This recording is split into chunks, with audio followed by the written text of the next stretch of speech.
Baik, kakak-kakak sudah saya mulai merekam, dan sebelum kita memulai Zoom kita pada saat ini, kita akan berdoa yang dipimpin oleh Kak Alianu. Kepada Kak Alianu dipersilakan. Oke, baik Bapak Ibu, sebelum kita memulai aktivitas kita untuk malam hari ini, marilah kita berdoa menurut agama dan kepercayaan kita masing-masing. Berdoa dimulai.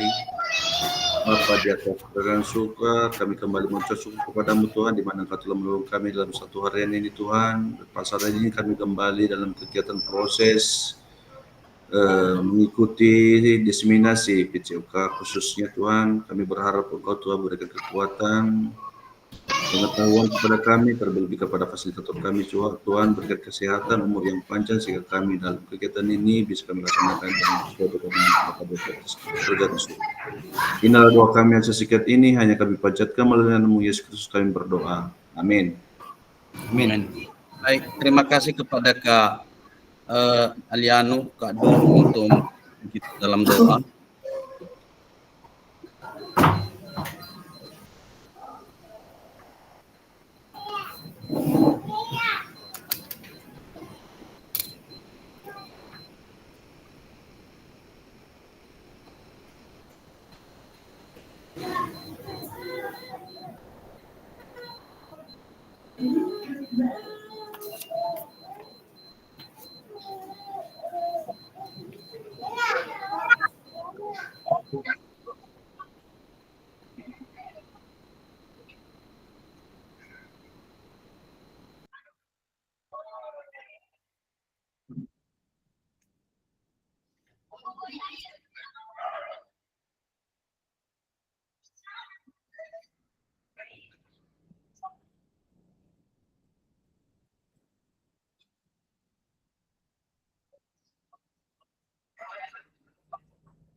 Kemana kakak-kakak? Sudah terbagi layarnya? Nampak apa kita? Sudah Kak Fasil?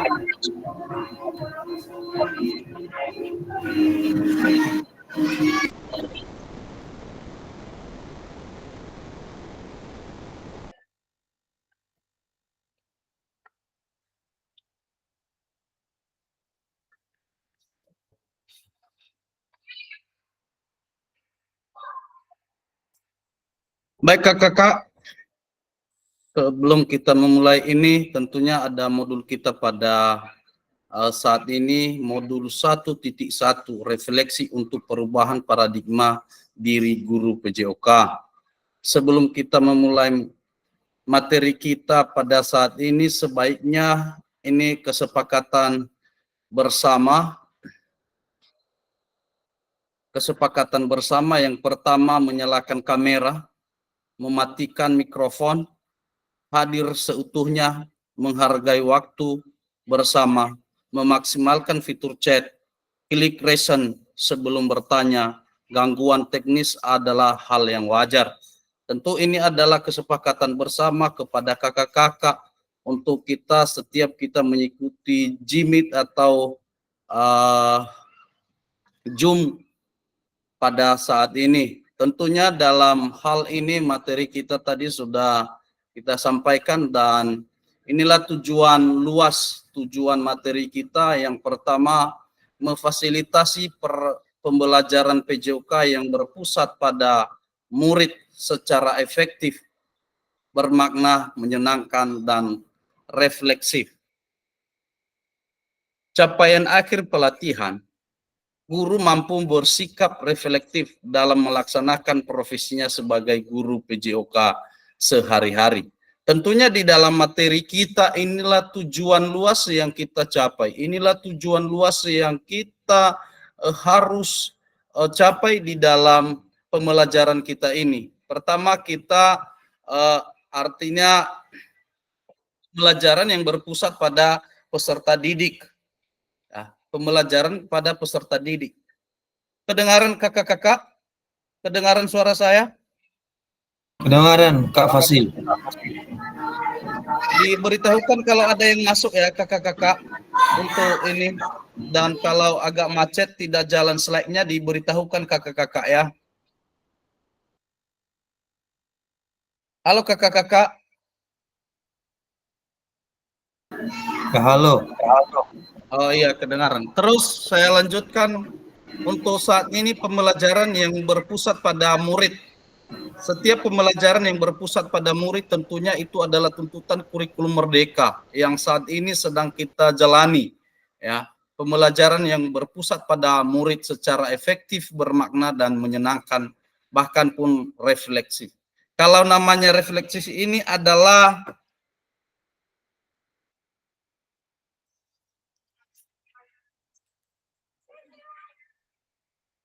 mengembangkan karakter secara keseluruhan.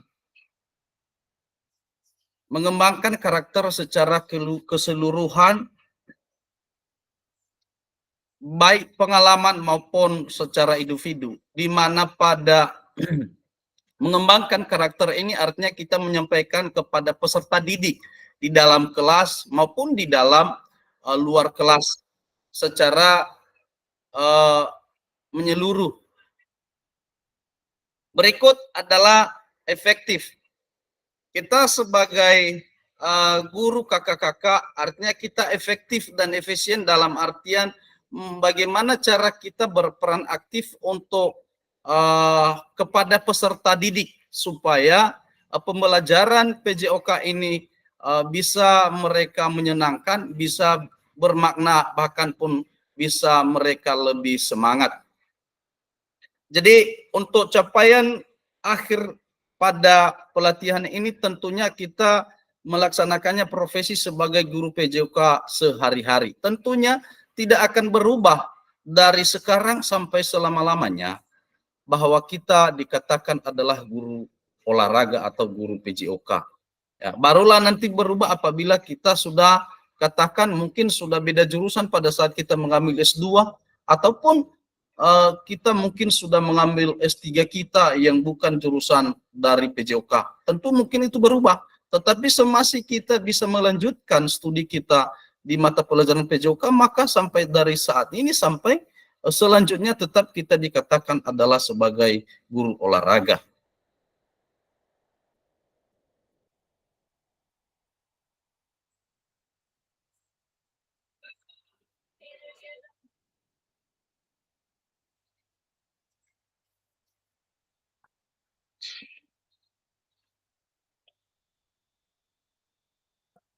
Berputar ke kakak.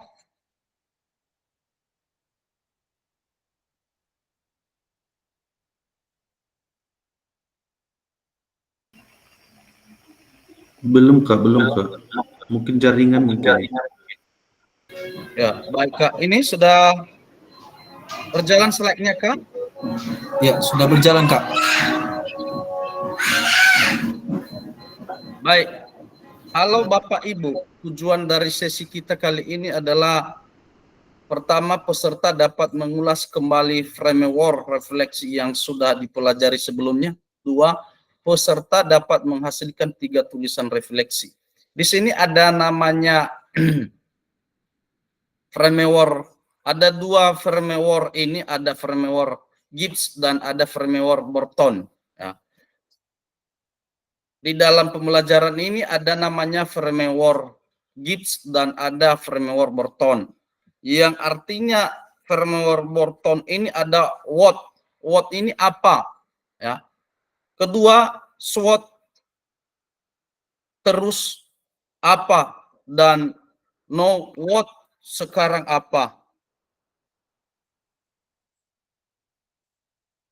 Ntar kakak ya saya kembali karena ada yang masuk. Mana?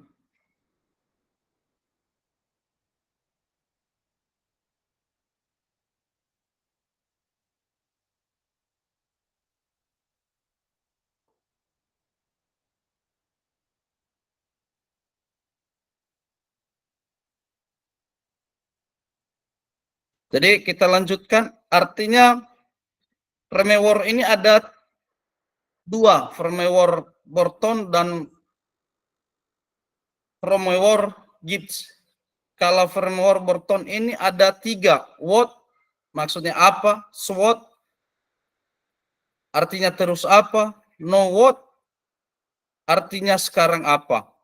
Tentu di dalam pembelajaran Vermeer Borton ini adalah what, apa yang saat ini kita lakukan ya, sebagai guru PJOK. Sebagai guru PJOK. Apa atau what, apa yang saat ini kita lakukan sebagai guru PJOK. Jadi tentunya saat ini apa yang kita lakukan di dalam sebuah pembelajaran PJOK pada saat kita masuk di dalam kelas. Dan sebelumnya sudah ada persiapan kita sebagai guru atau tenaga pendidik. Itu yang pertama. Yang kedua, SWOT. SWOT ini terus apa? Di dalam Vermeer Borton ini adalah ada SWOT. SWOT ini terus apa? Apa yang kita lakukan selanjutnya di dalam pembelajaran PJOK? Apa terus yang kita targetkan ke depan? Apa yang harus kita capai ke depan? Jadi itulah namanya SWOT. Ya, SWOT. Berikut adalah no what. No what ini sekarang apa? Sekarang tentunya sudah ini tadi kembali kita ke what. Apa? Dan kembali lagi no what artinya sekarang apa? Sekarang apa yang harus kita buat terobosan di dalam sebuah pembelajaran PJOK. Jadi itu salah satu namanya Vermeer Borton. Ya. Sedangkan Vermeer Gibbs ini adalah merupakan panduan atau salah satu model siklus refleksi yang memandu kakak-kakak melalui tahap-tahap menjelajahi suatu pengalaman, belajar atau deskripsi perasaan, evaluasi, analisis, kesimpulan. Itu adalah Vermeer Gibbs. Ya. Vermeer Gibbs ini adalah suatu siklus atau salah satu siklus model refleksi yang memandu kita atau kita sebagai Bapak Ibu guru melalui tahap-tahap menjelajahi suatu pengalaman. Artinya di dalam pembelajaran Vermeer Gibbs ini artinya dituntut kita untuk lebih mengedepankan salah satu namanya pengalaman dan perasaan. Pengalaman ini dan perasaan pengalaman kita mengajar yang sebelum-sebelumnya.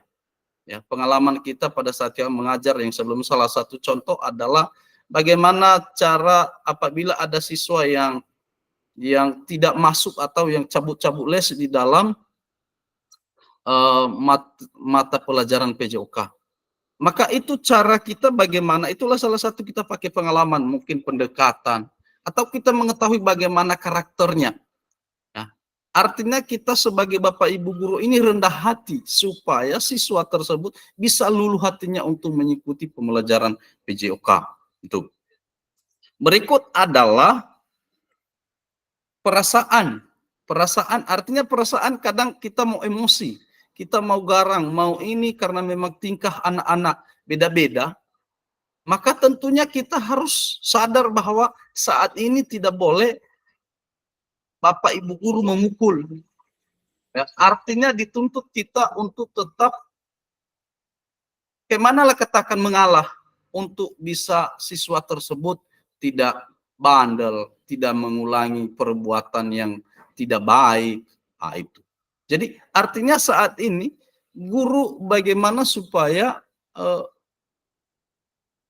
bisa berubah siswa tersebut apabila perbuatan-perbuatan yang tidak baik yang dilakukan. Tetapi dengan kita hadir sebagai guru PJOK di hadapannya, di sampingnya, di dekat dia, maka dia bisa berubah, bisa menjadi lebih baik. Sehingga itu salah satu terobosan kita sebagai Bapak Ibu guru. Itu salah satu sebagai kemampuan kita merubah paradigma. Itu salah satu juga merubah paradigma Bapak Ibu guru. Merubah paradigma guru PJOK ini. Yang selama ini memang ya artinya kita kadangkala ada kakak-kakak ataupun yang ini membebaskan saja. Kita berkata bahwa, udahlah, bukan sama saya pula nanti kamu kasih untukmu. Tapi sekarang bukan itu, tetapi bagaimana cara kita supaya siswa tersebut itu bisa atau bisa bergabung di mata pelajaran kita. Berikut adalah evaluasi. Kalau evaluasi di dalam sebuah pembelajaran PJOK tentunya sudah kita pelajari tadi ya, di Jimit sebelumnya bahwa mengevaluasi sebuah pembelajaran ini, ya, mengevaluasi sebuah pembelajaran yang kita sampaikan, yang kita jelaskan kepada peserta didik, bahkan pun yang kita praktekkan kepada peserta didik. Begitu selanjutnya adalah analisis ya. Setelah itu ada evaluasi baru namanya analisis. Kalau bahasa seperti ini kayaknya kita Bapak Ibu sudah tahu bahwa analisis bagaimana peserta didik ini, bagaimana karakternya, bagaimana cara belajarnya, baik di sekolah maupun mungkin bisa juga di rumah. Kalau bisa-bisa ya dengan ada anak-anak yang mungkin tidak peduli, maka kita bisa berkunjung di rumah keluarga. Maka tentunya kita bisa mengambil sebuah informasi bahwa anak ini dari rumah juga ini. Dan tahu juga kita kendalanya kenapa. Mungkin siapa tahu dia membantu orang tua. Nah, jadi itu salah satu. Berikut adalah kesimpulan. Pembelajaran tentunya ada kesimpulan seperti saat ini. Baik, kakak-kakak, sebelum saya melanjutkan, apabila ada tanggapan dan tambahan untuk tentang masalah namanya tadi framework GITS dan framework Burton, saya persilahkan kepada kakak. Langsung open mic.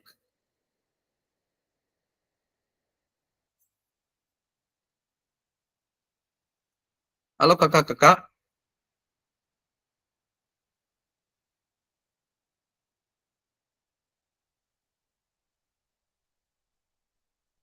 Sebelum saya melanjutkan, dengar suara saya kakak-kakak? Dengar suara saya? Dengar kakak, dengar. Dengar Kak, dengar. Dengar. Baik, terima kasih. Sebelum saya melanjutkan, apabila ada penguatan atau tambahan kepada kakak-kakak, dipersilakan. Ini ya kita anggap adalah ruang diskusi, memberikan suatu pendapat-pendapat kita bersama. Dipersilakan kakak-kakak langsung open mic kalau ada.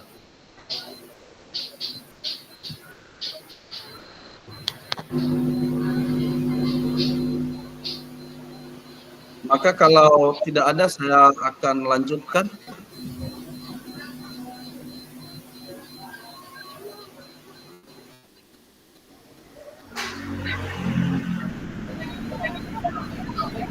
Agenda kita pada saat ini adalah review framework dan model tulisan refleksi.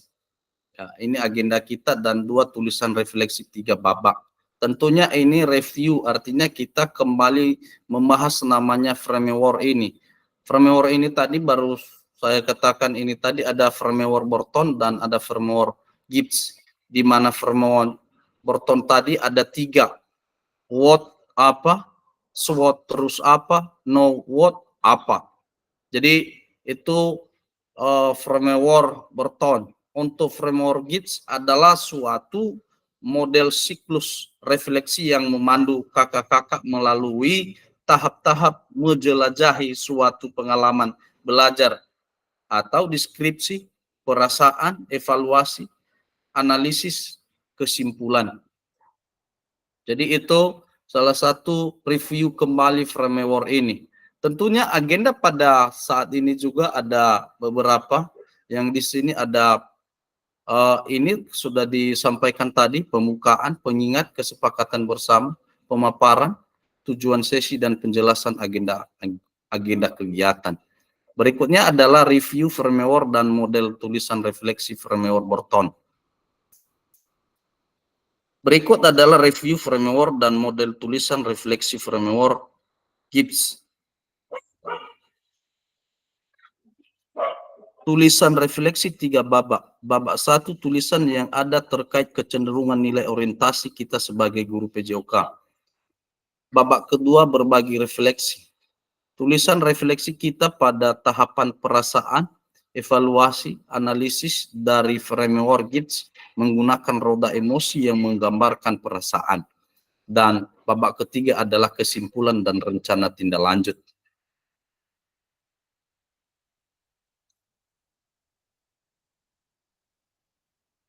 Ya, tentu ini adalah lagi kembali pada review framework dan model tulisan refleksi. Jadi ini kita akan berdiskusi tentang ini. W ini what, ya. SW ini adalah SWOT, dan NW ini adalah know what. Kepada kakak-kakak memberikan suatu penguatan atau pendapat tentang apa atau what, ya, di dalam pembelajaran kita sebagai guru PJOK, atau tiga-tiganya bisa, dipersilahkan kakak-kakak.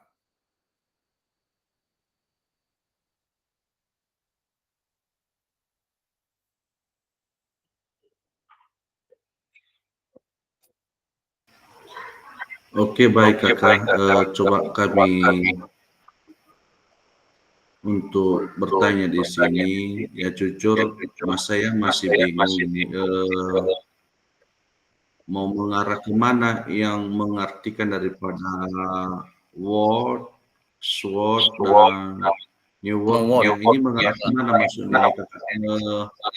Apakah mengarah dalam proses mengajar di dalam kelas atau sebelumnya melakukan persiapan-persiapan yang memang disiapkan untuk menghadapi peserta didik, atau dulunya harus kita pelajari dulu bagaimana peserta didik itu di dalam kelas, atau bagaimana? Saya masih bingung ini, karena walaupun tadi kakak menyampaikan ini termasuk kita akumulasi dalam satu kata framework dia atau refleksi yang berhubungan dengan apa yang kita lakukan dalam kelas, maksudnya efektivitas atau keaktifan dari peserta didik, ya, sehingga bisa kita melakukan apa saja dari awal sampai akhir, sampai kita mengambil suatu kesimpulan dalam proses kegiatan yang mau kita lakukan. Saya masih bingung ini Pak Kakak.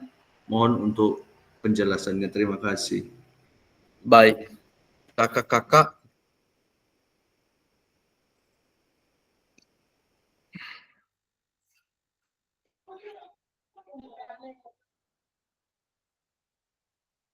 Sebelum saya memberikan suatu tambahan, apabila ada dari kakak-kakak yang memberikan suatu pendapat, dipersilahkan tentang pertanyaan Kak Duru, dalam hal ini Kak Alianu.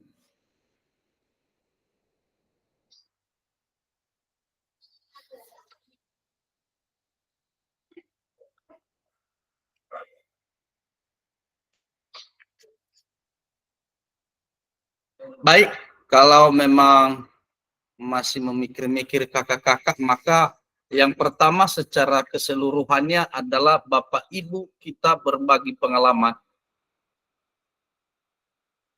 Apa saja yang kita hadapi. Yang pertama, di dalam what ini apa? Artinya pengalaman kita pada saat kan ada pembelajaran sebelumnya dan sudah berlama-lama, bahkan pun sudah lama kita belajar. Maka tentunya what ini artinya sebelum kita masuk di dalam pembelajaran, ya. Sebelum kita masuk di dalam pembelajaran, apa yang kita lakukan? Ya, apa yang kita lakukan? Tentunya ada persiapan, tentunya kita belajar, tentunya kita memikirkan bahwa ini cara-cara saya. Ya. Sehingga pada peserta didik nantinya bisa kita menyelesaikan sebuah masalah apabila ada masalah, ataupun bisa kita membuat suatu solusi. Karena memang sudah ada namanya persiapan, atau sudah dikatakan tadi apa di dalam hati kita atau di dalam pembelajaran kita. Kedua, SWOT terus apa? Setelah kita mengetahui masalah peserta didik, ya, ini SWOT ya, terus apa? Setelah kita mengetahui masalah peserta didik, tentunya kita ada rasa emosional, ada untuk empati, membantu siswa tersebut agar tidak lagi malas dalam kelas, agar tidak membuat lagi perbuatannya di dalam kelas. Terus itu di dalam sebuah SWOT ini, ya, di dalam sebuah SWOT. Berikut adalah now what, artinya sekarang apa, ya. Artinya ini adalah di dalam proses pembelajaran. Kalau what ini tadi, W ini tadi, artinya dia itu sebelum kita masuk di dalam kelas, atau sebelum kita masuk di dalam ruangan. Jadi itu salah satu, Kak, tentang masalah what, SWOT, dan what, no what. Jadi itu kira-kira, Kakak. Bagaimana Kakak? Ya, silakan. Terima kasih Kakak atas penjelasannya. Jadi artinya menurut pemahaman saya, jadi apa, berarti what apa? Berarti sebelum kita masuk di dalam kelas itu artinya sudah ada rencana apa yang mau kita kerjakan, apa rencana contohnya di dalam pembuatan modulnya ya. Berarti sudah kita rencanakan di sana apa metode dan model yang mau kita lakukan ya gitu ya. Betul. Jadi sehingga terus itu SWOT itu terus apa? Jadi apa yang seharusnya tindak lanjut daripada rencana awal yang mau kita lakukan, dan mungkin worknya mungkin pelaksanaannya proses dalam pada kegiatan di kelas itu mungkin, atau di lapangan ya mungkin ya, menurut pemahaman saya ya. Betul. Jadi barangkali Kakak saya sudah sedikit memahami ya, mudah-mudahan ini bisa jadi penguatan bagi saya secara pribadi untuk meningkatkan kompetensi diri sendiri. Terima kasih Kakak. Saya kembalikan kepada Kakak Fasil. Baik, terima kasih. Apabila ada lagi dari kakak-kakak, dipersilahkan.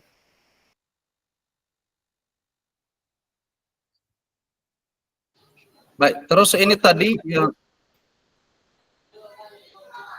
Halo, silakan Kak Duru. Ya. Ada yang disampaikan? Sangat paham Pak, Pak Kak Fasilitator. Oke, lanjut aja Pak, lanjut aja. Baik. Ini tadi framework Burton ini tadi ada di sini gambar. Berputar di situ kakak-kakak slide-nya. Berputar Kak Fasil. Ada gambar segitiga ya? Ya. Apa, terus apa, dan sekarang apa. Tentunya sudah saya jelaskan tadi tentang framework Burton.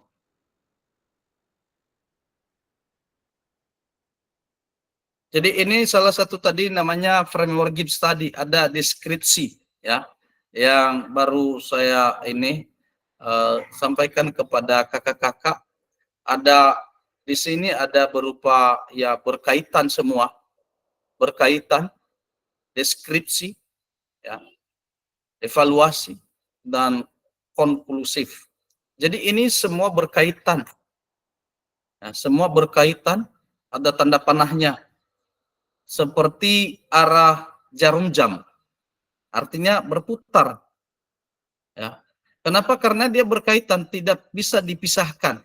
Yang namanya deskripsi, evaluasi, ya, dan sebagainya. Jadi itu salah satu framework Gibbs tadi, sesuai apa yang saya utarakan tadi tentang Gibbs ini, atau framework Gibbs.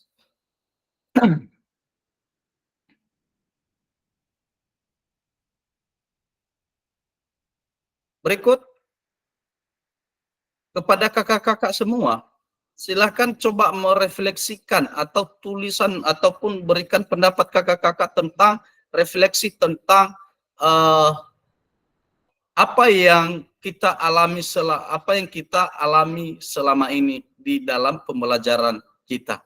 Kepada kakak-kakak dipersilahkan.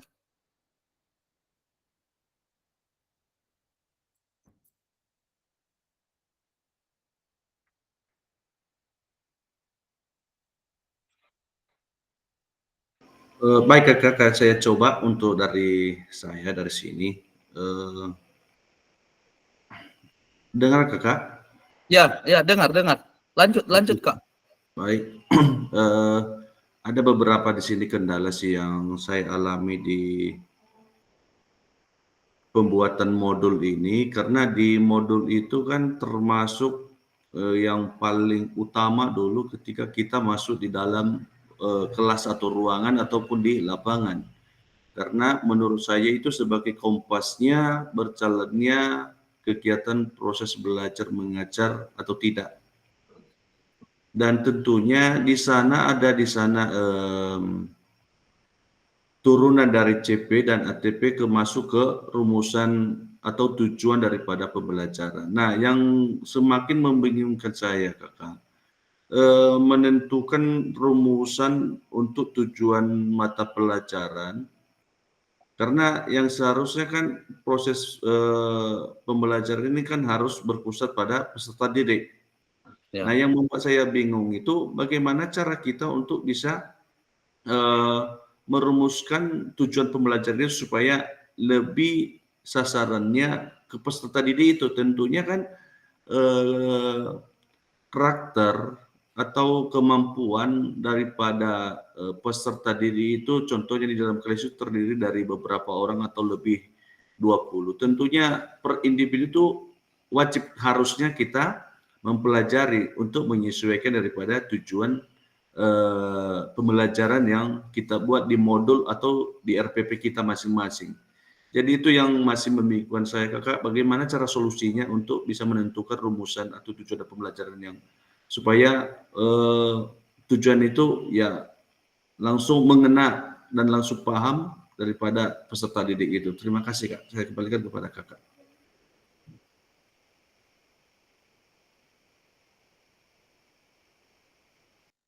Baik, kepada kakak-kakak sebelum saya mencoba menjawab, apabila ada yang ini, kakak-kakak dipersilahkan.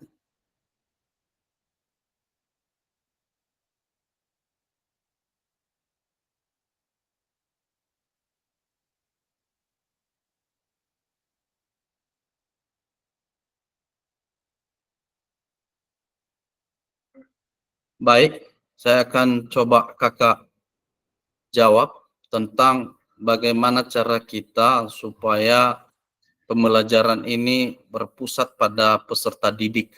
Ya kan itu yang disampaikan oleh Kak Duru tadi ya?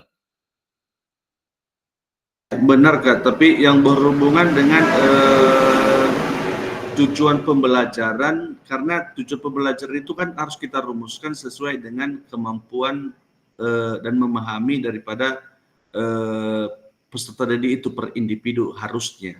Nah, itu yang membuat saya bagaimana solusi yang terbaik. Kan istilahnya ada beberapa dimensi penilaian itu kan istilahnya mungkin dari SD ada itu A1, A2, dan mungkin kita di sini itu ada C1 contoh yang menganalisis atau memahami gitu, atau menjelaskan gitu. Kan ada beberapa poin itu, kriteria itu. Jadi yang membingungkan saya itu bagaimana cara solusinya untuk bisa menentukan tujuan belajar itu supaya berpihak kepada peserta didik itu, Kak. Itu maksudnya, Kak. Baik, tujuan kita untuk supaya pembelajaran ini berpusat pada peserta didik secara ini sekarang modul ajar yang dulu RPP. Benar, Kak. Sekarang modul ajar. Ya. Jadi setiap Bapak Ibu atau kakak-kakak wajib ada modul ajar yang dulunya adalah RPP. Sekarang karena kurikulum merdeka, maka dirubah kembali jadi modul ajar. Tentu yang disampaikan tadi kakak, bagaimana cara bapak ibu atau kakak-kakak supaya pembelajaran ini berpusat pada peserta didik ataupun dirasakan oleh seluruh peserta didik di dalam kelas tersebut. Yang pertama, selama ini yang kita lakukan oleh di dalam pembelajaran kita, artinya kita hanya mampu atau hanya kita menjelaskan secara umum tentang contohnya masalah masalah permainan bulu tangkis. Tetapi ini hanya teorinya. Tetapi kita tidak mempraktekkan bagaimana namanya memukul servis yang sebenarnya. Sekalipun alat tidak ada, tetapi kita bisa melakukan gerakan tanpa alat. Dan kita memperbanyak yang selama ini kan dituntut kita kan, kalau kita di PJOK ini kakak-kakak, artinya dituntut kita adalah kalau di 1 bulan itu 4 kali pertemuan, maka diwajibkan ataupun diusahakan adalah 3 kali praktek dan 1 kali teori. Tetapi artinya bagaimana cara kita mempraktekkan kepada peserta didik supaya kegiatan atau cabang olahraga itu bisa melakukan, bisa mempraktekkan dengan apa yang kita sampaikan, dan tentunya kita juga mempraktekkan di depan siswa, sehingga kita harus menjaga, kita harus bila perlu kita membuat kelompok kakak-kakak, kelompok ini memukul servis, kelompok A membuat servis, kelompok B menerima servis, kelompok C menerima servis panjang. Jadi itu salah satu menurut pemahaman saya tentang bagaimana cara pembelajaran ini berpusat pada peserta didik. Artinya banyak mempraktekkan, banyak memperagakan kepada peserta didik supaya peserta didik ini bisa cepat mengetahui dan mempraktekkan, bahkan pun memahami. Sehingga dengan kita sudah mengajari anak untuk memukul servis, maka tentunya apabila dia ada di kampungnya lapangan badminton, otomatis dia mencoba untuk membuat apa yang kita praktekkan tadi di sekolah. Ataupun mungkin di rumahnya pakai dimodifikasi pakai sandal, raketnya, ya. Jadi itu menurut saya tentang masalah keberpihakan pembelajaran ini kepada peserta didik. Jadi itu kakak. Terima kasih kakak. Baik. Untuk selanjutnya apabila ada dari kakak-kakak yang lain dipersilahkan. Atau pengalaman-pengalaman yang lain, silakan Kak Suat. Kak Duru. Baik, ada pertanyaan di sini mengenai apa ini ya. Kalau kita mengajarin anak, karena kakak berangkat tadi mengatakan bahwa berpusat kepada siswa.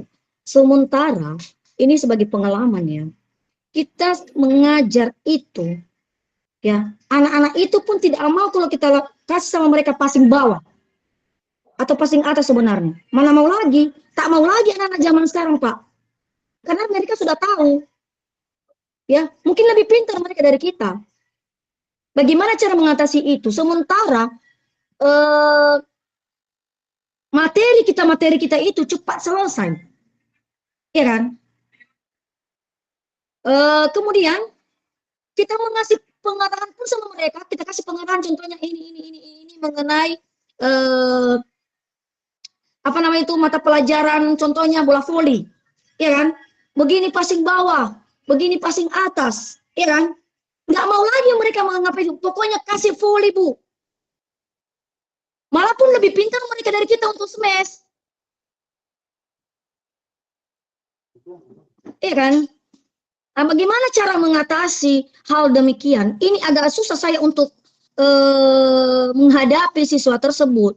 Paling nanti siswa yang paling pintar itu saya suruh mereka hanya apa aja pemanasan di sana, passing-passing saja. Paling itu yang saya ajarin anak-anak perempuan, apalagi anak kota kan, tak tahu pun apa nama itu passing, tak tahu.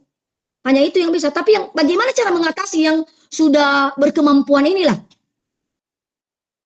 ya itu agak susah saya untuk karena kita berpedoman dengan siswa ini agak susah saya. Coba dulu dikasih dulu pemahaman ke saya dulu, biar lebih mantap lagi untuk mengajarin anak-anak. Demikian. Baik. Apabila sebelum kita mencoba menjawab, apabila ada dari yang mampu untuk memberikan ataupun yang memberikan suatu pendapat, dipersilahkan kakak-kakak tentang pertanyaan Kak Duru Senior. Ya, Kak Duru Senior.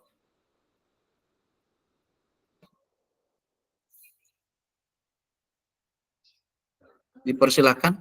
Kalau tidak ada, maka saya akan ini tentang masalah yang diceritakan Kak. Silakan Kak. Kak Aliano Duru. Dipersilahkan. Nah, Kak. baik Kak Fasil, tentunya di sini ini hanya berbagi pemahaman, berbagi pengalaman sedikit. Ada dua saya tangkap tadi inti dari pertanyaan Kak Suasani. Yang pertama itu bagaimana ketika anak itu sudah paham daripada salah satu materi, contohnya passing itu saja, istilahnya merasa bosan dengan ketika kita mengulangi dengan hal yang sama.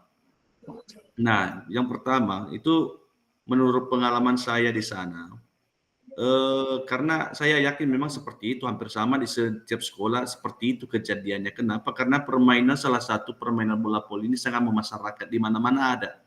Anak SD aja pun paham dan mengerti bagaimana cara melakukan beberapa teknik-teknik dalam permainan bola voli itu.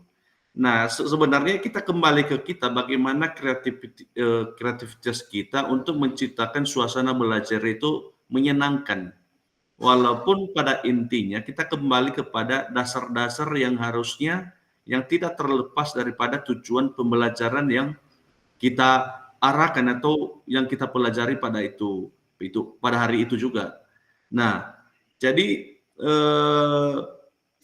ada contohnya beberapa variasi ini. Contohnya mungkin yang selama ini kita buat itu ya antar berlawanan dengan satu passing-passing tanpa menggunakan net. Bisa kita juga menggunakan net sehingga ada sebagai sasaran yang harus dilewatin, atau metode yang lain. Kita variasikan, contohnya kita passing ke dinding ya, untuk meningkatkan daripada kompetensi atau keterampilan si anak itu sendiri. Atau metode yang lain, contohnya mungkin kita buat passing lari ke belakang lagi dari berganti posisi, atau kita buat passing dengan cara yang lain berkelompok gitu sampai 2-3 orang gitu ya, saling passing kepada teman, sehingga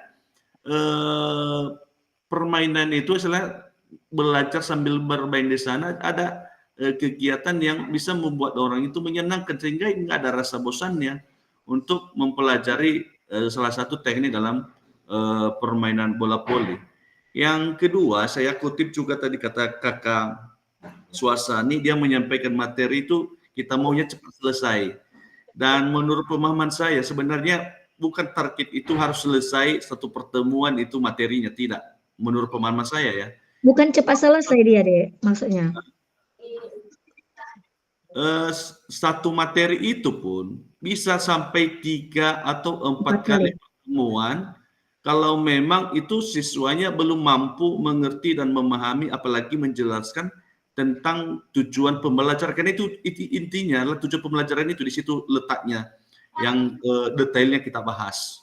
Jadi kita upayakan siswa itu bisa sampai dapat dia sampai selesai.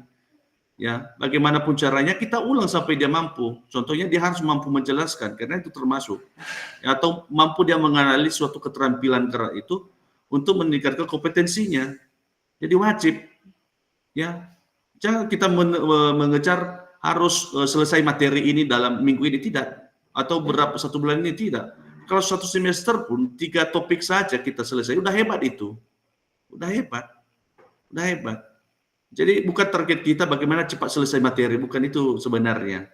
Jadi itu menurut pengalaman kami di sini yang sudah kami lakukan. Jadi kalau memang ada pemahaman juga dari beberapa kakak-kakak yang lain di sini atau pengalaman, ya mohon untuk berbagi, kita juga bisa kita evaluasi apa yang sudah kita lakukan di sekolah kita di sini. Terima kasih. Saya kembalikan kepada Kakak Fasil.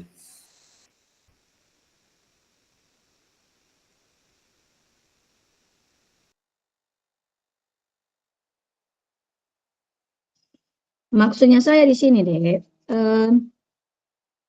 saya Ya, udah Kak. mengerti apa yang disampaikan. Cuman bukan yang saya maksud tadi bahwa cepat-cepat materi, enggak.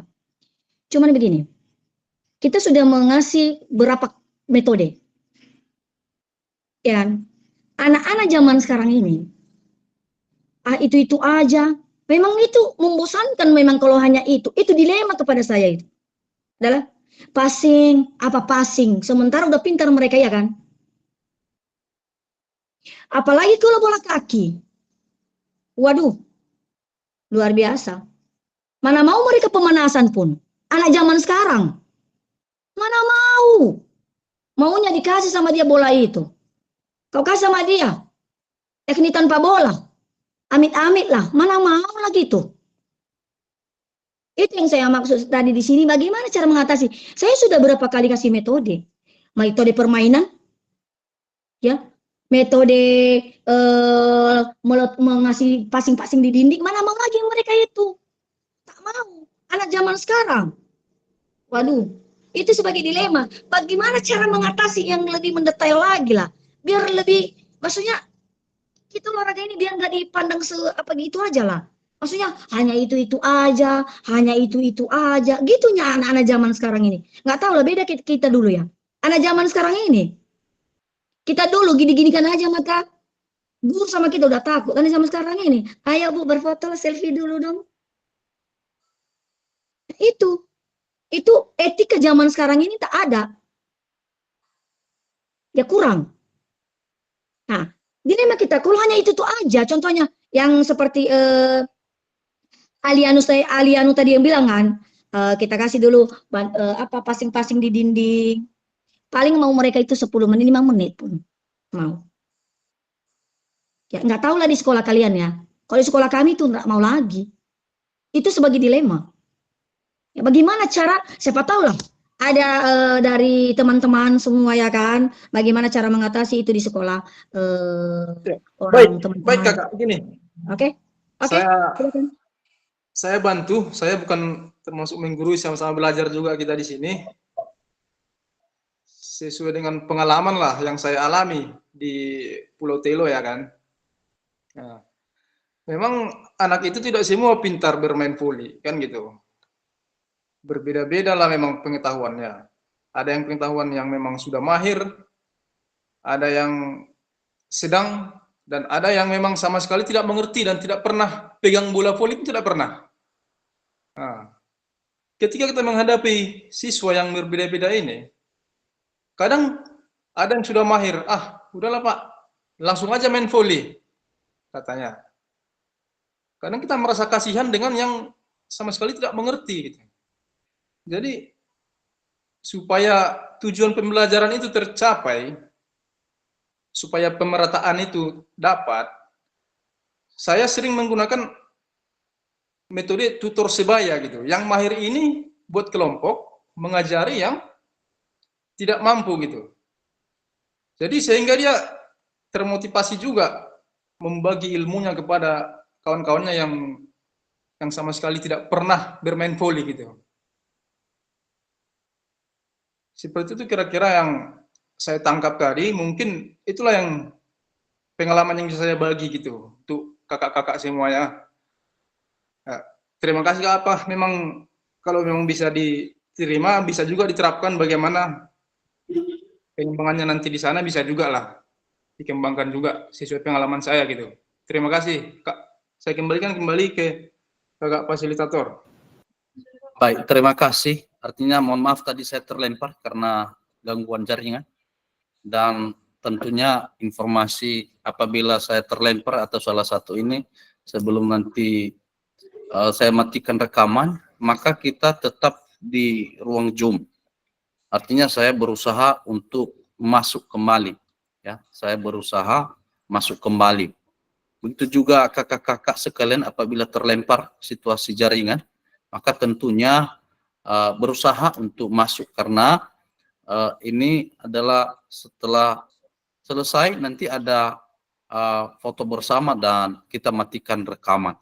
Maka dalam hal ini kembali kita pada materi kita yang disampaikan oleh Kak Suasani tadi tentang bagaimana cara supaya yang selama ini saya alami adalah setiap pada saat praktek langsung ambil aja bolanya langsung bermain. Itu juga memang kadangkala di dalam sekolah sering terjadi.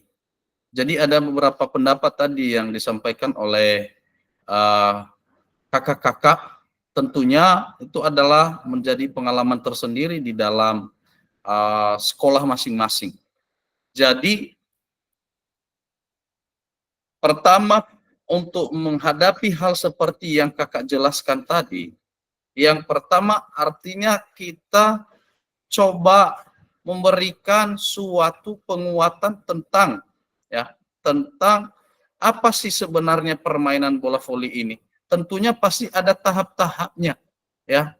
Artinya tidak langsung main, tidak langsung untuk ambil bola, tidak, tetapi ada tahap-tahap. Ya, ada tahap-tahap. Yang pertama kita baris dulu. Ya, artinya kita wajib juga memberikan suatu ketegasan, mendisiplinkan siswa. Tapi susahnya kalau memang kita membiarkan aja mereka di situ, maka langsung ambil bola, langsung masuk di lapangan untuk bermain. Jadi yang disampaikan kakak-kakak tadi, artinya yang pintar itu juga bisa jadi kalau ini jadi tutor sebaya, setuju yang disampaikan oleh Pak Tangkas Tambunan. Berikut juga yang disampaikan oleh Kak Aliano. Artinya kita bisa memberikan pemahaman ke mereka. Di mana pada materi kita ini artinya bukan hanya langsung kita mendapatkan hasilnya, tetapi ini proses di dalam kurikulum ini juga kan proses, barulah diharapkan hasil, ya. Proses baru diharapkan hasil. Tentunya cara untuk mendidik dan mengatur anak ada beberapa cara, ya. Ada beberapa. Yang pertama, siswa yang pintar pada siswa tersebut agar menjadi ketua kelompok dan mengajari temannya. Artinya kita berikan dia jadi ketua kelompok, artinya kita bentuk suatu kelompok. Artinya itu tadi seperti yang saya katakan tadi, ini kamu kelompok ajari kawanmu 5 orang, artinya passing atas, ya, passing atas. Yang kedua kelompok B, yang ini kan ada 5 orang atau 7 orang di dalam kelas itu yang mahir, yang seperti dikatakan tadi adalah mahir, ya. Tetapi yang sedang ini artinya posisikan di mana yang cocok dia. Dan tentunya juga kita harus Bapak Ibu guru, kakak-kakak, memperhatikan ada kadangkala siswa yang nggak cocok dengan temannya itu karena arogan, karena apa. Jadi justru harus kita juga memperhatikan siswa itu mana dia cocok, ya. Karena nanti kalau kita memaksa untuk contohnya dia masuk di kelompok A itu, padahal ada yang nggak dia cocok di situ, maka otomatis nggak mau dia, bahkan pun bisa langsung cabut dia, nggak mau dia langsung masuk di kelas saja. Jadi bagaimana cara kita, artinya memberikan sebuah kenyamanan kepada peserta didik itu lewat yang cocok ke dia, ya udah kita masukkan ke situ dua.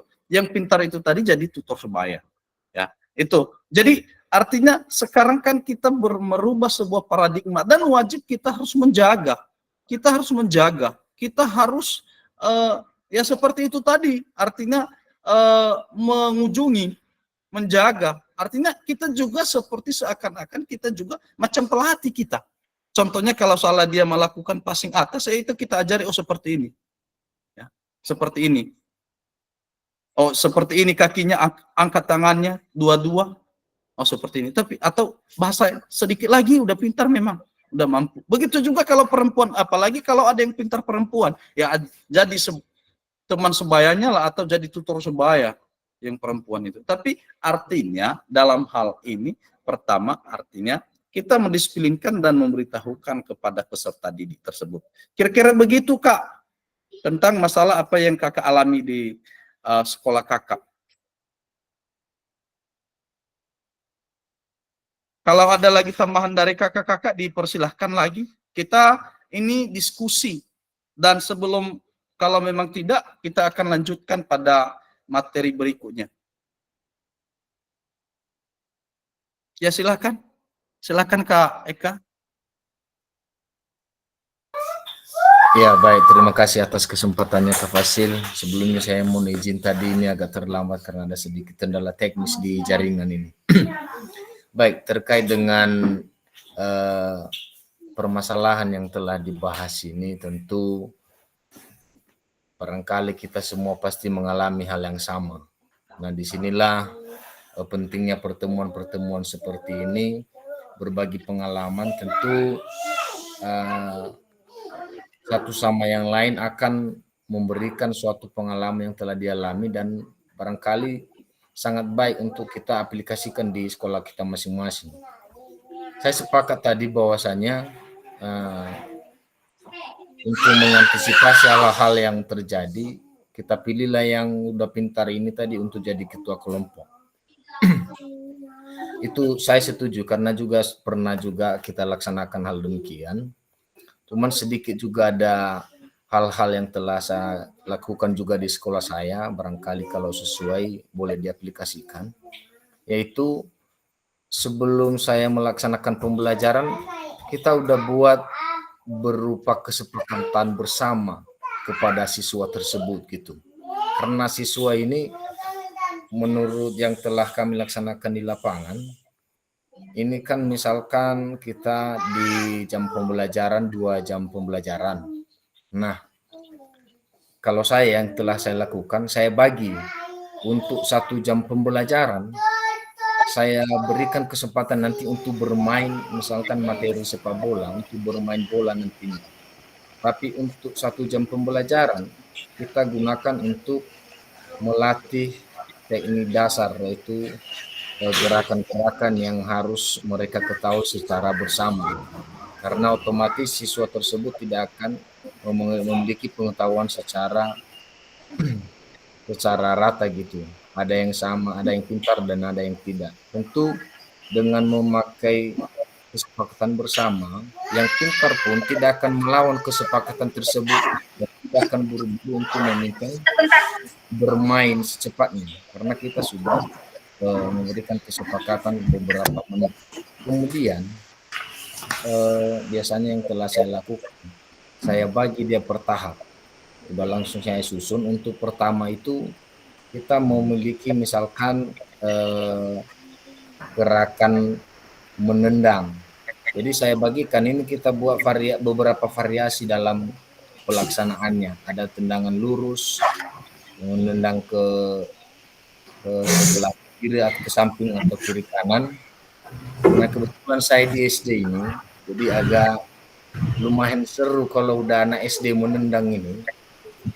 Yang penting pasti pahamlah kita kalau anak SD udah menendang lurus aja udah susah payah itu.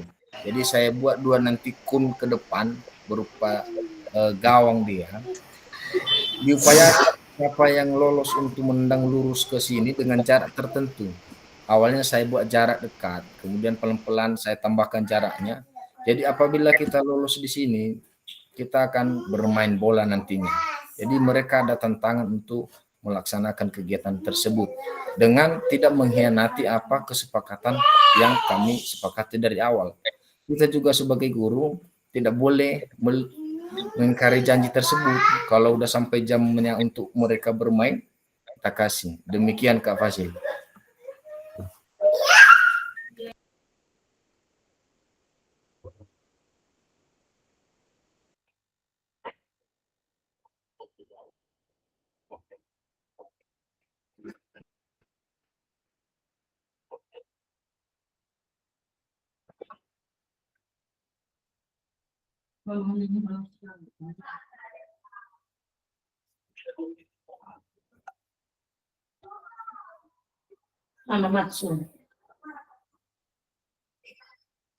Baik, kakak-kakak dengar suara saya? Jelas Kak, jelas, baru jelas. Jelas Kak Fasil. Baik, sesuai apa yang disampaikan tadi, tentunya ini adalah pengalaman tersendiri bagi kita semua, bagi kakak-kakak. Tentunya ini adalah pengalaman-pengalaman yang kita alami di setiap sekolah kita masing-masing.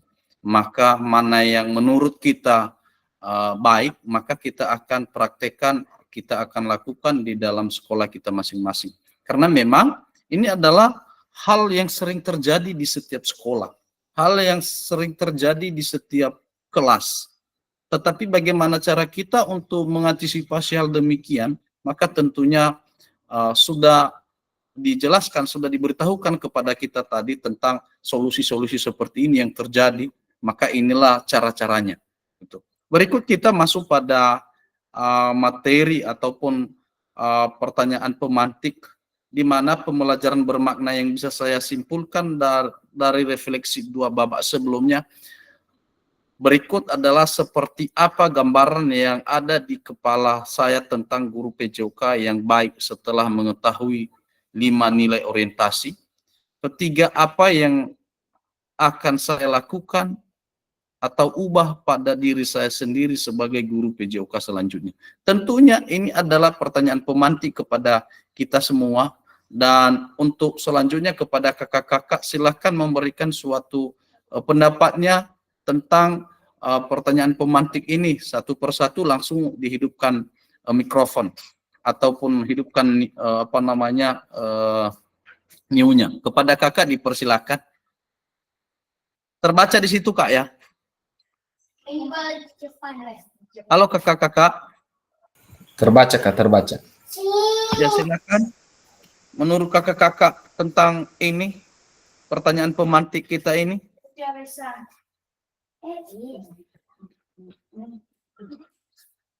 Ya silakan Kak.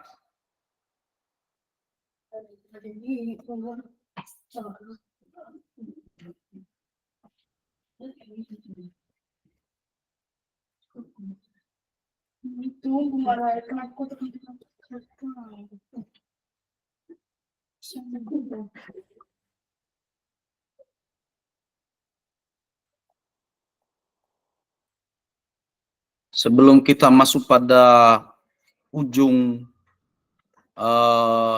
virtual kita, dan sebelum itu marilah kita memberikan suatu tanggapan kita, ya, tanggapan kita kepada kita semua. Pertanyaan pemantiknya ada pembelajaran bermakna yang bisa saya simpulkan dari refleksi dua babak sebelumnya. Artinya kan sudah ada, kita sudah buka LMS sebelumnya, maka artinya bisa kita memberikan suatu pendapat tentang kesimpulan refleksi tentang diri kita sendiri, ya, tentang kesimpulan ataupun diri kita sendiri. Kepada kakak-kakak dipersilahkan, dan kedua yang mungkin seperti apa gambaran yang ada di kepala saya tentang guru PJOK yang baik setelah mengetahui 5 nilai orientasi. Berikut adalah 3 apa yang akan saya lakukan atau ubah pada diri saya sendiri sebagai guru PJOK selanjutnya. Silakan kita berdiskusi tentang hal ini.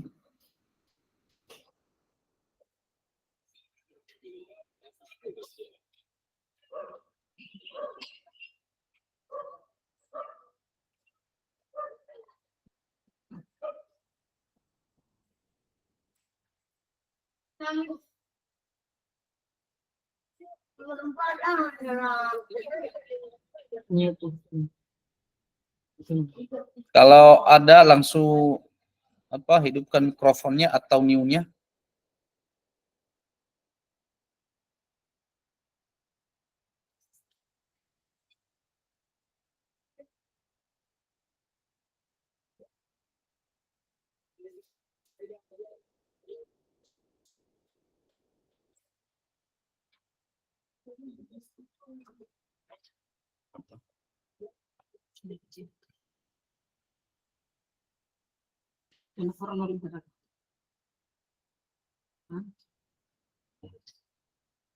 Matikan TV itu.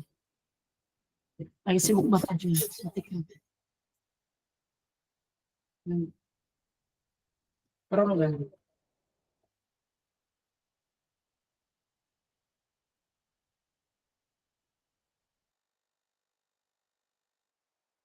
Kak, tentang ini, pertanyaan pemantik ini. Kelihatan di situ kakak-kakak, slide-nya. Kak Tangkas, bagaimana menurut kakak?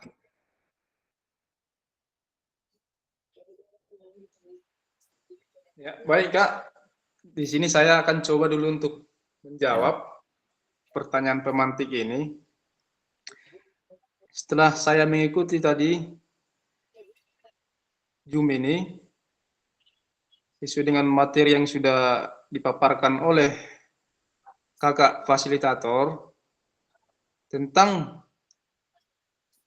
metode tentang refleksi Gibbs tadi,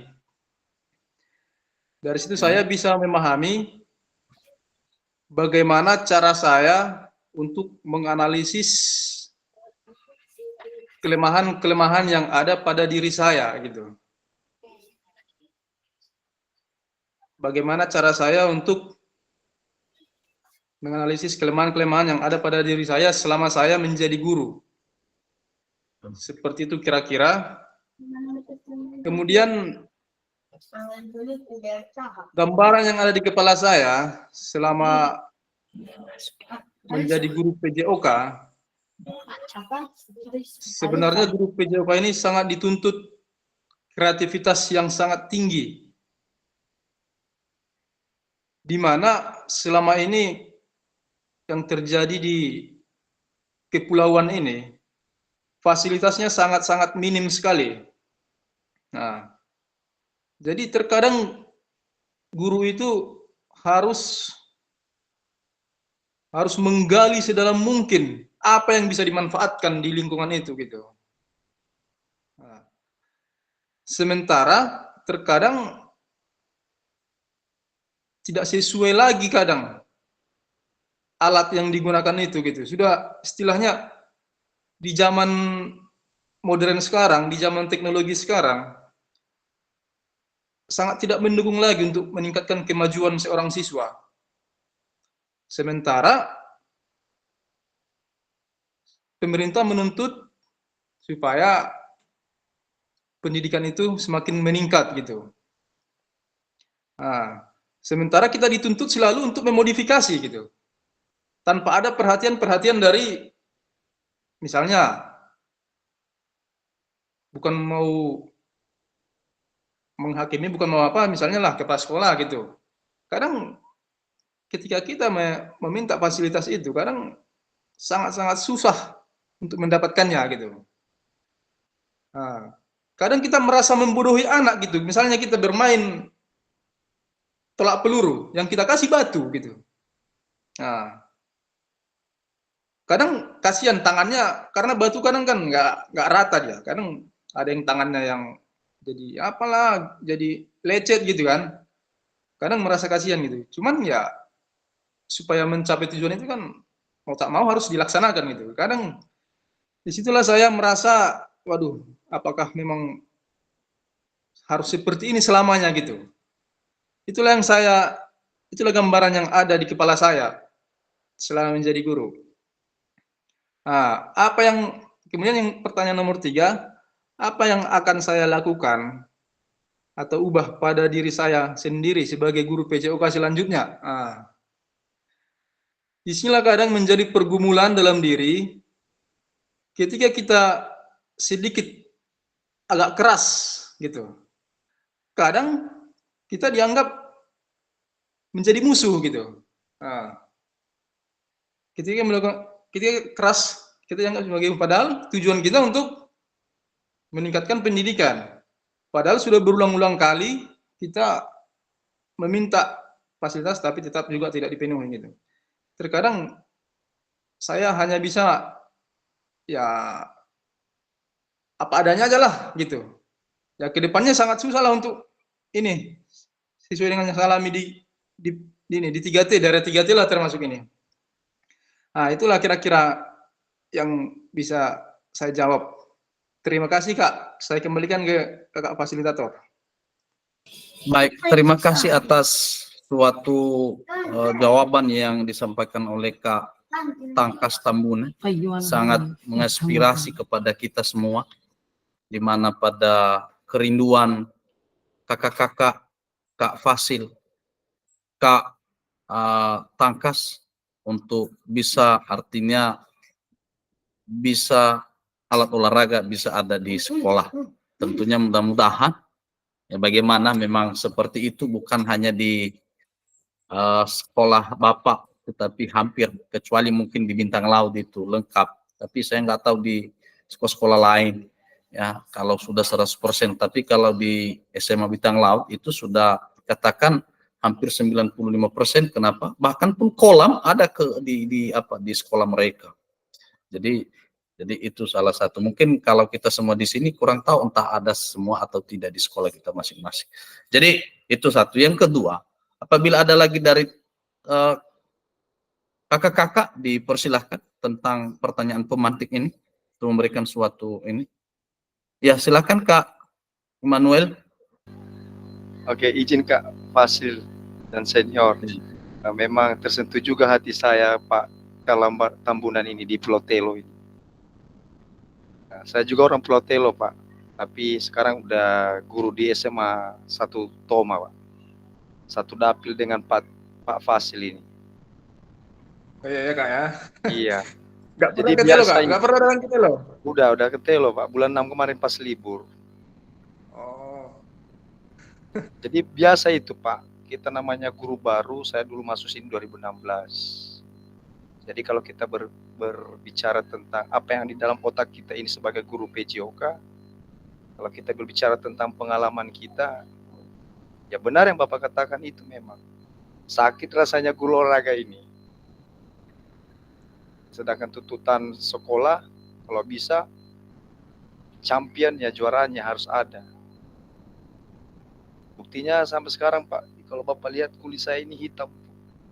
Padahal saya dari Medan dulu putih sekali Pak. Iya, kering dia, makan kurus Bu. Kenapa? Udah dikuras otak kita, dikuras tenaga kita, waktu di matahari. Nah, perlengkapan tidak ada. Nah, tapi Pak, bercermin dari pengalaman saya, bahwa sebagai guru olahraga ini terutama ya Pak, pengalaman saya di SMA, karena mungkin beda-beda tingkatan pengalaman ini. Ada tingkat SD, SMP, dan SMA, pasti beda tingkat kesulitannya. Nah, kalau tingkat SMA ini Pak, lebih saya rasa tingkat kesulitannya bisa dibilang 99% lah. Karena siswa sudah mengetahui tentang baik teknik dasar, dan bahkan emosional pun bisa dibilang kalau kita nggak sabar, kita jadi korban. Kenapa? Contoh lah, karena Pak Fasil dan senior Ibu Nurul tadi membahas tentang bola voli, ya kan? Bola voli kita cuma satu Pak, siswanya 30 dalam satu ruangan.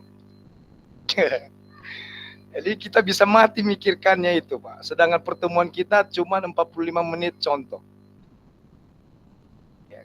Bola cuma satu, jumlah siswa sekarang 30. Ganti bajunya itu udah berapa menit, ya kan? Pemanasan, belum lagi ceramah-ceramah, belum lagi materi. Terkesimak dengan bahasa Ibu Nurul tadi, Ibu Nurul dari Bintang Laut. Malah siswa kadang lebih pandai dengan kita. Nah, jadi akhirnya guru ini dituntut terus untuk modifikasi. Tapi jujurlah Pak, puji Tuhan lah. Saya mengajak teman-teman guru lah tentang bola voli ini, walaupun itu hanya bola plastik. Iya. Ya. Kenapa kita minta sama kepala sekolah, PKS, bendahara? Semuanya katanya tidak ada di Juknis. Tunggu dana bos. Iya, tunggu dana bos. Akhirnya kami ada beberapa teman namanya geng. Saat itu ada sekolah kita lagi dalam keadaan broken home lah bilang. Masalah jabatan kan. Jadi saya manfaatkan broken home itulah Pak. Meminta teman-teman di mana ada logo yang kawan, minta sumbangan lah. Iya, saya minta sumbangan beli bola plastik. Akhirnya teman-teman juga tergerak. Ya mungkin Pak Fasil juga udah sama senior saya udah tahu lah. Kita udah sebagian ikut-ikut di kabupaten, kecamatan tentang kegiatan voli ya Pak ya. Kalau di cabang olahraga futsal, jujur sampai sekarang risikonya tinggi. Tapi kalau di bola voli 17-an juga ya lumayan lah. Puji Tuhan juga kita ikut kecamatan di kecamatan memberikan 17. Terlepas ini Pak ya, kita ini hanya sharing saja. Jadi ini beban mental ini. Beban mental. Kadang kepala sekolah kita dia nggak tahu risiko kita di lapangan. Jadi bagaimana kita ini sebagai guru olahraga ini, kita ada perlindungan khusus lah. Seperti yang dibilang tadi pas kita meeting di jam 3 tadi, katanya saya sudah guru lama, bisa dikatakan saya adalah guru olahraga, itu adalah guru penggeraknya, mesin motornya, ya kan, atau jual belinya itu kan guru olahraganya di dalam sekolah. Karena banyak kegiatan olahraga yang akan diorbitkan di luar supaya siswanya kan banyak masuk. Tetapi ketika kita di lapangan, ya kan, sentuhan lah Pak ya, bilanglah sentuhan. Contohlah kesejahteraan guru olahraga ini. Jadi bagaimana cara kita ya, minimal lah tunjangan kita. Karena kan seperti Bapak Tambunan tadi bilang, pemerintah menuntut kita banyak modifikasi, bahkan yang tidak ada pun kita jadikan sepenting ada. Sedangkan kepala sekolah tidak paham risiko yang kita hadapi dengan siswa. Bola 1, siswanya 30. Belum lagi matahari. Belum lagi siswa ajak emosi. Nah, jadi di dalam otak saya ini Pak, bagaimana ya? Ada perlindungan lah. Saya minta sih bagaimana supaya ada perlindungan guru di lapangan. Karena siswa ini menantang sekali Pak. Apalagi usia remajanya. Udah usia remaja kan, emosional belum stabil. Kita juga masih muda loh. Iya kan, udah masih muda, jadi mudah terpancing. Nah, jadi dalam otak saya Pak, kemarin juga pernah saya tanya sama Pak Kasek. Pak, bisa nggak ada perlindungan kami dari guru kalau seandainya kami memukul lah, ada siswa terus dia nggak pakai baju olahraga, saya keluarkan, saya kasih pulang. Sampai sekarang Pak tidak ada jawaban. Sampai sekarang nggak ada jawaban. Atau contoh lah, kita udah tegur dia pangkas rambut, dia dalam kebetulan kita penjas, besoknya dia janji kita penjas, kita ketemu, kita kasih pulang. Jadi masalah kita pulangkan anak. Padahal tujuan kita kan mendisiplinkan. Jadi dalam otak saya bagaimana ya guru olahraga ini karena termasuk mesin penggerak di sekolah, ada perlindungannya gitu. Terima kasih Pak. Terima kasih juga fasilitator. Baik. Terima kasih kepada Kak Duru untuk bisa memberikan suatu pendapat dan jawaban. Dan sebelum dilanjutkan oleh kakak-kakak, sebelum ini, maka tentunya kepada kakak-kakak semua ada sebuah cerita di mana pada yang berkaitan di materi kita. Dengar suara saya, kakak-kakak? Ya, dengar. Jelas Kak. Baik. Ada sebuah cerita yang berkaitan di materi kita di mana dia berkata begini. Saya telah melakukan pembelajaran. Masalahnya siswa banyak ribut di dalam kelas. Malas tidur di dalam kelas. Tentu kita bertanya dalam hati, kita apa yang terjadi di dalam kelas?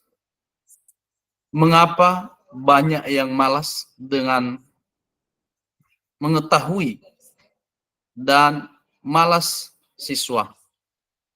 Tentunya kakak-kakak bisa merenungkan sejenak, ada rasa emosional, terus bagaimana agar anak-anak ini tidak merasa tidak malas.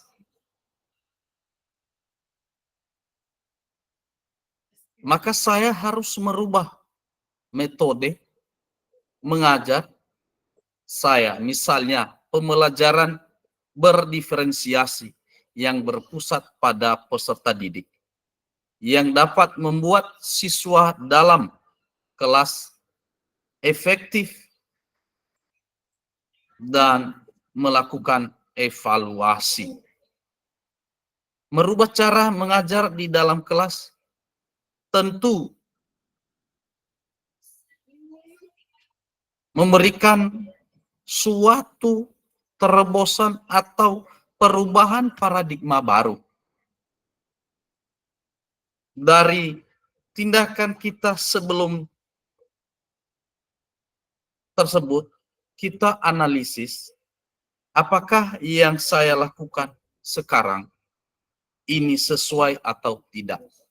Jadi itu salah satu cerita yang saya paparkan kepada kita sebagai guru olahraga yang sering kita hadapi anak-anak di dalam kelas. Jadi itu salah satu tadi saya berikan penguatan kepada kita semua. Untuk selanjutnya apabila ada kakak-kakak yang memberikan sebuah pendapat tentang pertanyaan pemantik, saya persilahkan.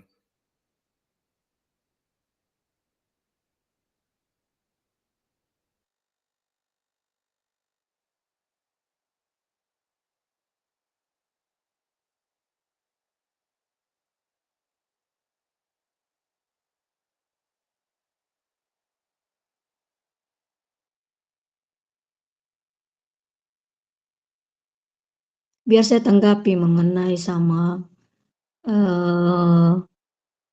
Immanuel ya.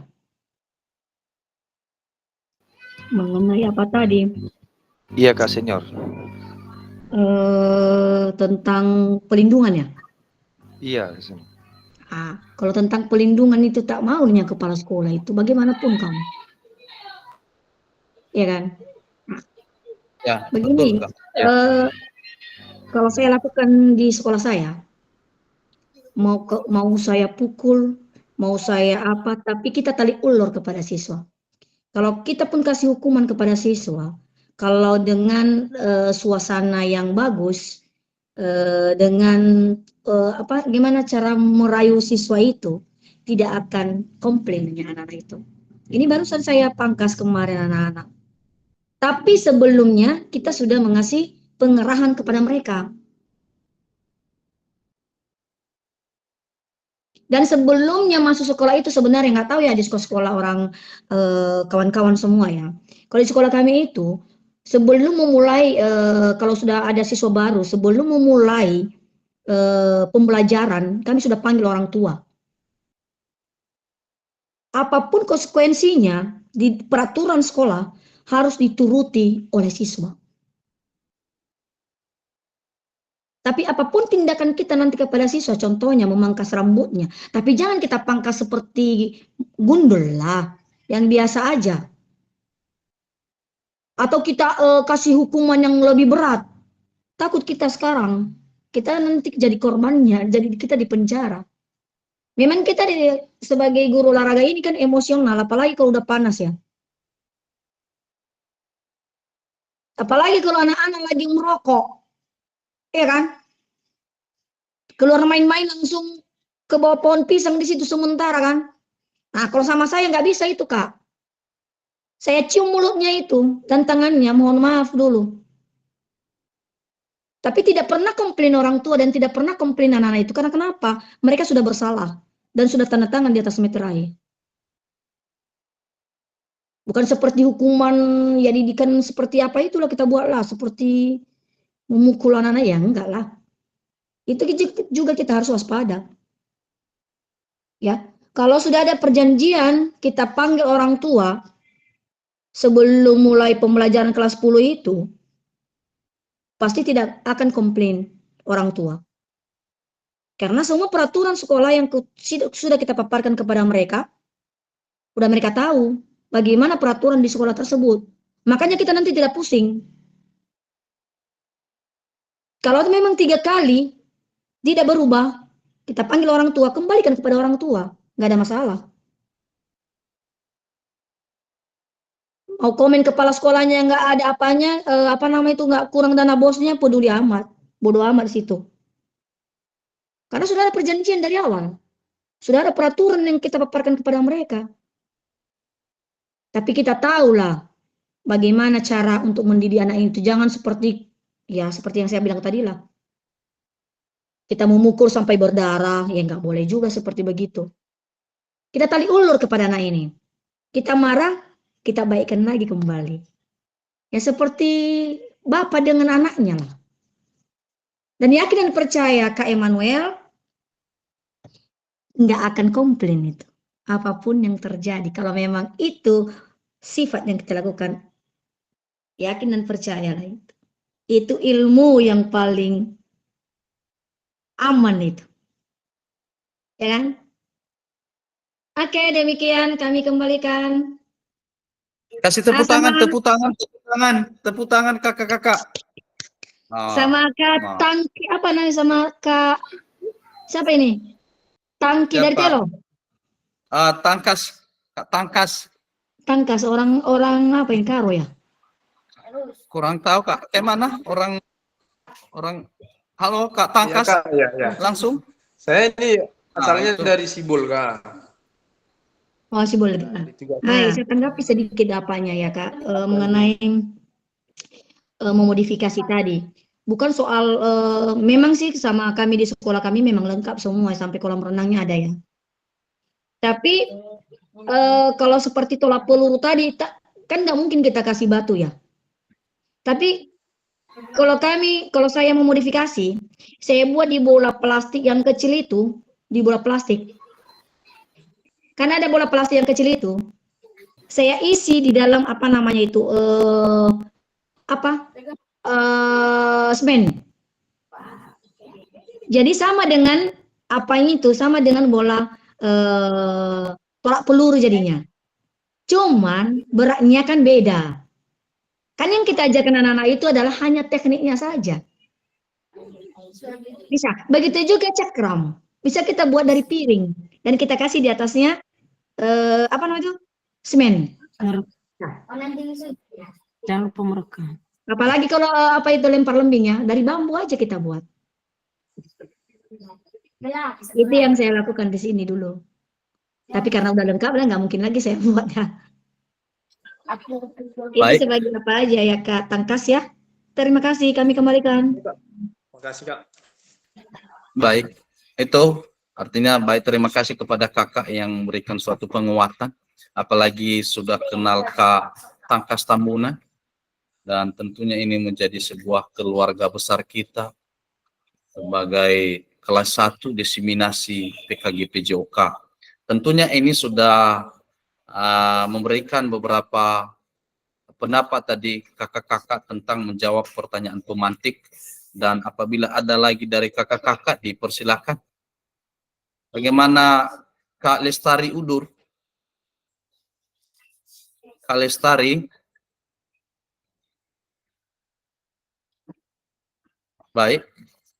Kalau memang tidak ada lagi, maka kita sampai pada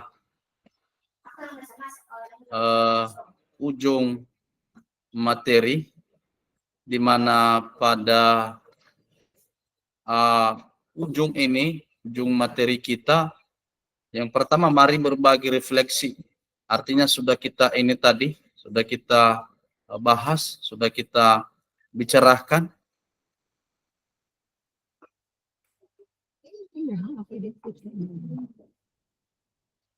Dan tentunya kepada kakak-kakak semua, marilah nanti berselancar di LMS kakak-kakak, karena ada tugas yang harus. Dengar suara saya? Dengar Kak, dengar. Jelas Kak. Dengar. Baik, kepada kita, terima kasih. Artinya tentunya marilah berselancar nantinya di LMS kita masing-masing. Di sana ada tugas yang kita kerjakan dan marilah kita kerjakan dengan baik dari modul 1.1 di LMS. Berikut adalah apabila ada lagi yang disampaikan kakak-kakak tentang materi kita, dipersilahkan sebelum saya tutup atau sebelum saya matikan rekaman. Dipersilahkan kakak-kakak. Baik, karena tidak ada lagi, maka pada akhir sesi kita hari ini, Bapak, Ibu, atau kakak-kakak, pertama peserta dapat mengulas kembali framework refleksi yang sudah dipelajari sebelumnya. Kedua, peserta dapat menghasilkan 3 tulisan refleksi. Itulah salah satu sesi akhir pada hari ini. Dan sebelum kita tutup, silahkan open kamera kepada kakak-kakak, karena nanti ada foto bersama. Untuk itu, maka sebelum kita menutup pembelajaran pada pagi hari ini, pada malam hari ini, sebaiknya saya minta kepada Kak Lestari Udur untuk membawa kita ke dalam doa kepada Ya, Bapak, Ibu, kakak-kakak semuanya, sebelumnya kita akan mengakhiri Zoom kita malam ini. Bapak, kedengaran suara saya, kakak-kakak? Kedengaran. Untuk mengakhiri Zoom kita malam hari ini, marilah kita bersatu di dalam doa. Terima kasih ya Tuhan, karena kami percaya Tuhan selalu memberkati, menjaga, melindungi kami dalam satu hari ini. Tuhan Yesus, saat ini kami telah menyelesaikan Zoom kami pada sesi ini ya Tuhan, sehingga apa yang telah diberikan fasilitator kami Tuhan, semoga bermanfaat untuk kami ke depannya ya Tuhan Yesus, karena kami percaya Tuhan hanya Engkau Allah yang baik. Terima kasih Tuhan, terima kasih Yesus, hanya di dalam nama Tuhan Yesus Kristus kami berdoa dan mengucap syukur padamu. Amin.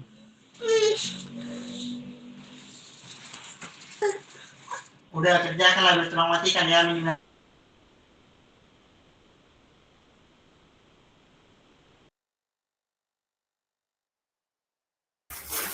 Masih unmute Kak Fasi. Nggak kedengaran. kakak bilang. Sebelum kita mengakhiri, saya akan matikan rekaman dulu kakak-kakak ya.